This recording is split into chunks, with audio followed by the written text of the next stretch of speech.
gonna try to push my truck as hard as I can without breaking it and try to complete. That's my goal. Especially, I mean, I'm not the one that's gonna set the bar by no means. You know, there's gonna be way higher horsepower trucks than this. Yeah.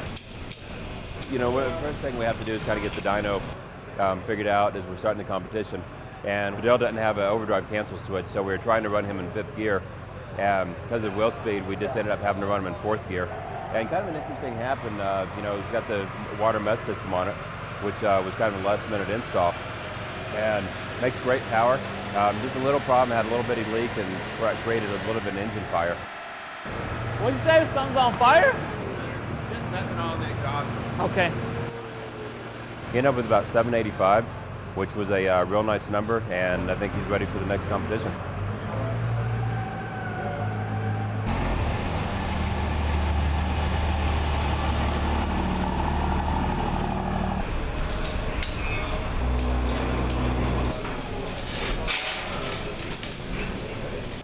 All right. Whenever you want to go.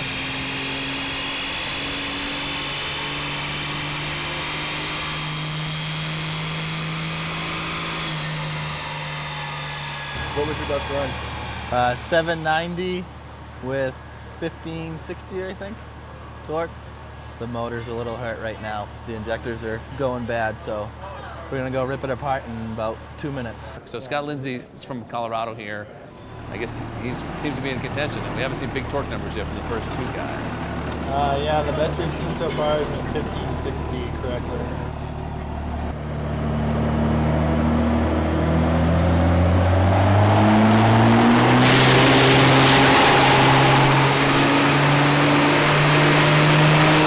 This truck being, he just got it installed, I mean, he just put the motor in a few nights ago, and I don't think it's been anything less than around the block.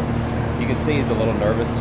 This will be our second and probably final run because we're running on a really weak CP3 right now. So we're just going to make a nitrous pull and then call it good. Hopefully we get a good enough number to put us somewhere up in the ranks.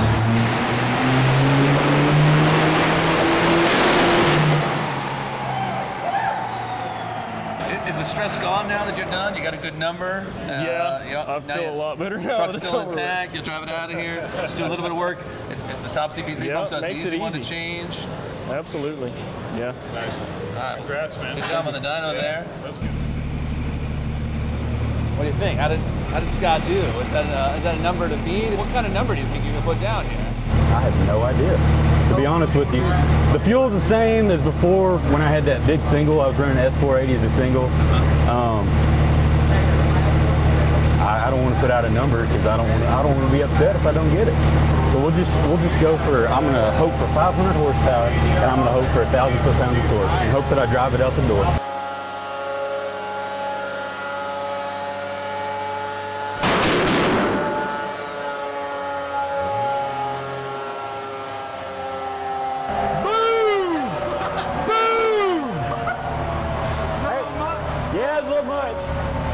What happened? Yeah, well, you know, it requires a little bit of boost before you fire up the nitrous. Sure. So you get a little bit of nitrous in there, it burns the fuel, boom.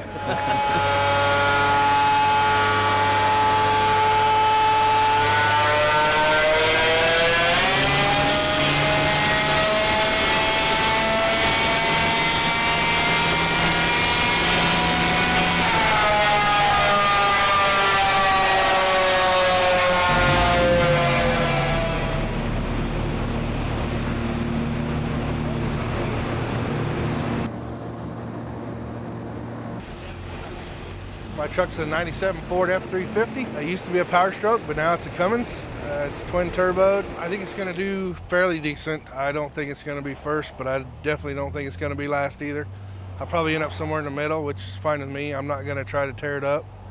I've got too much money in it and too much time invested to just thrash it for somebody to pat me on the back and say it's the fastest truck or the most horsepower. When he was up at 870 horsepower rail pressure drop, so he was running about 27,000 PSI, which is essentially the fuel pressure that injects into the in the engine to give you atomization. And when he dropped that rail pressure, it went from 27,000 down to less than 10,000. And obviously power went away, so his dyno pull was pretty much over. So I would say speculate based on his setup and where he's running. He easily had, you know, 950 to 1,000 horsepower in it with that tune without doing anything else. So he's going to do it. We're going to help him do a little bit more work to it. Get him down the drag strip. I think he's got a hell of a truck there.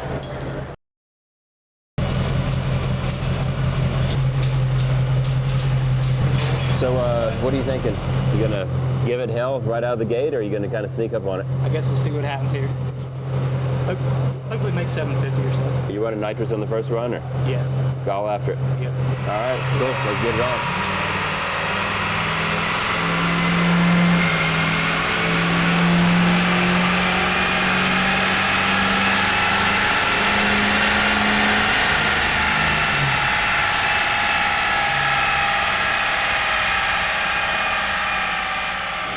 The problem is there's 2 stages of nitrous on this truck and only the small one's turning on. So it's speculated that the second stage is not triggering because he's not getting a high enough boost level. So he's going to hot wire the 2 solenoids together, so when it gets to that first stage it'll fire them both and get a good number.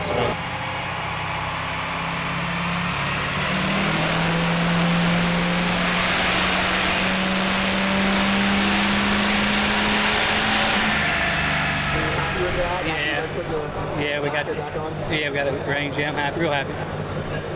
So what did you change necessarily from your first 2 runs? I guess our hob switches, what we had triggering the nitrous was messed up, so we just bypassed it. We put them on manual. Thanks, man.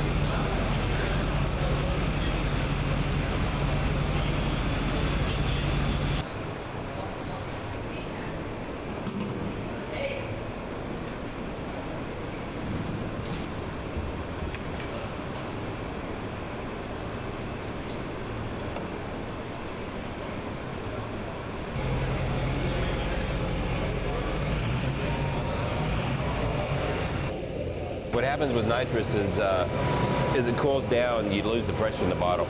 So he's heating up the bottle, so it excites it, and that'll give it a little bit more pressure. So when the solenoid does call for it, it actually gets in the engine.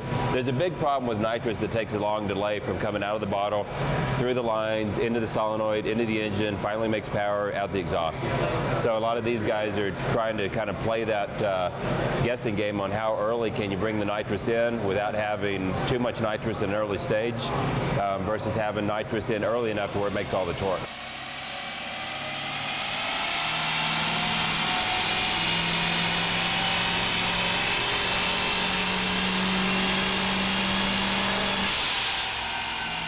So obviously your nitrous didn't fire on that one.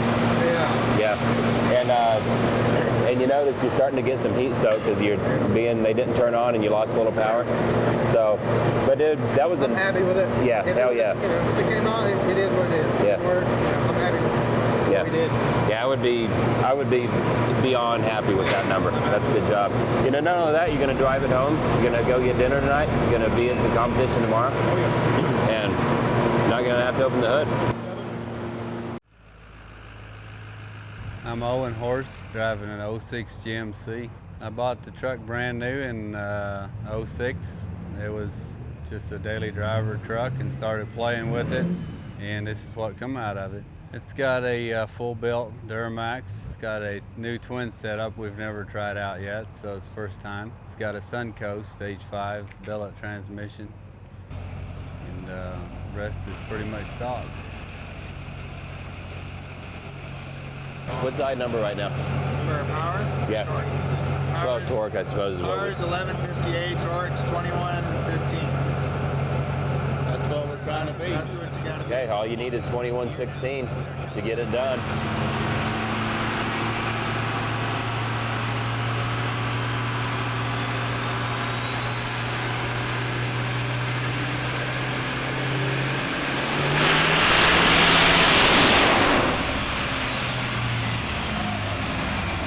He was set at a set point of 75. He was 68 and he hit the nitrous. So it was just before the load came up and then boom. Oh God. So if he would have, I mean, a couple seconds later maybe. Here we are going on our 12th hour at ATS, about our 10th hour on the dyno. Our third to last guy, Owen Horst. just had his Duramax engine maybe come apart. We're thinking it lost maybe 3, maybe 4 pistons, and all of a sudden the combustion pressure went into the crankcase and blew the oil system apart. Oil cap went about 30 feet forward in front of the truck. They're going to take the truck off the dyno now, start assessing it, but it looks like Owen's out of the competition. Bit of a mess. Usually keep the oil inside the engine, not on the outside.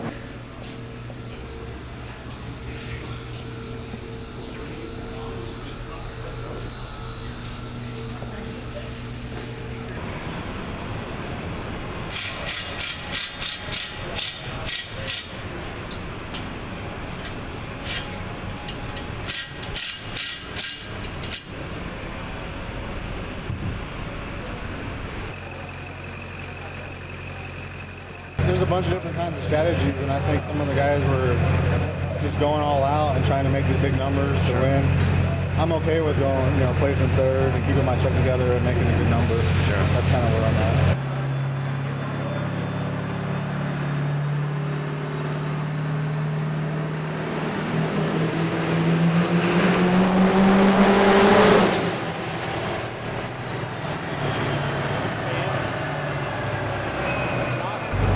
Up that thing as soon as the load cells hit.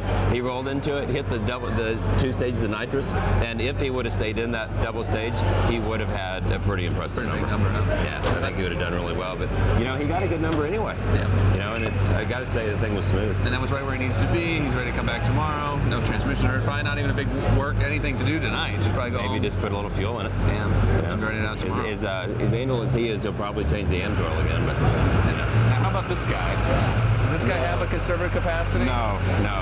Dimitri, I think he's a bit excited. So he's going to try to make 3,000 pound-feet of torque right now, even though he only has to make 2250 to win this thing. Huh? Yeah, his goal is 3,000 foot-pounds of torque and 2,000 horsepower, which, by the way, we've never seen anything close to that out on this dyno.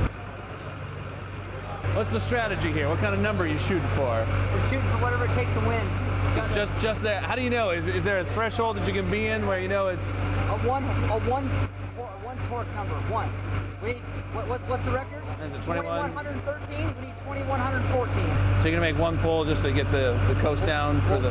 Yeah, we'll make a quick pull, direct port, something simple. See where we lie, and go for it. Who's your new co-pilot here? He sat in here last year with me. He knows how it feels. Just a good luck charm.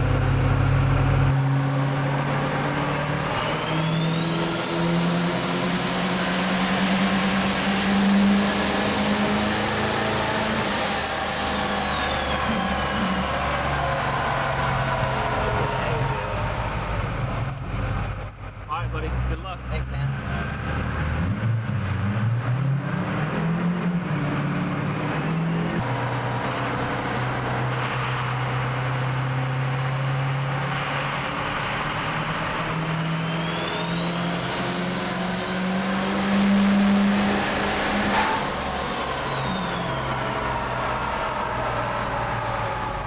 And 1327.